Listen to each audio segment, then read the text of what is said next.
A presidenta Dilma, lá de Brasília, através do Terra Legal com Branda, que está aqui tão dedicado com a equipe dele, disponibiliza 2 milhões de reais para uma missão dessa.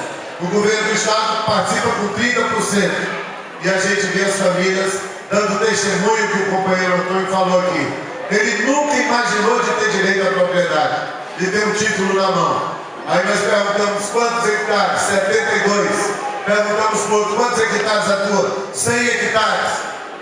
Ora, isso aí quer dizer o que para um pai e uma mãe?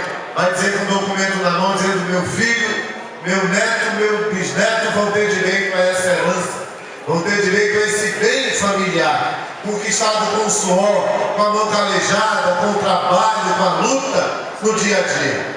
Eu acho que isso tem muito valor na vida, porque a primeira casa que eu nasci e cresci, meu pai passou 12 anos para fazer. E eu sei a luta que ele teve para conseguir o chamado título de efetivos à época contratado. Para conseguir. Lá na rua Quintino Bocaiúva. Então eu sei o que é para um pai e uma mãe. Eu vi lá em Assis, Brasil, um senhor de 96 anos, dando testemunho para nós do significado do direito à propriedade.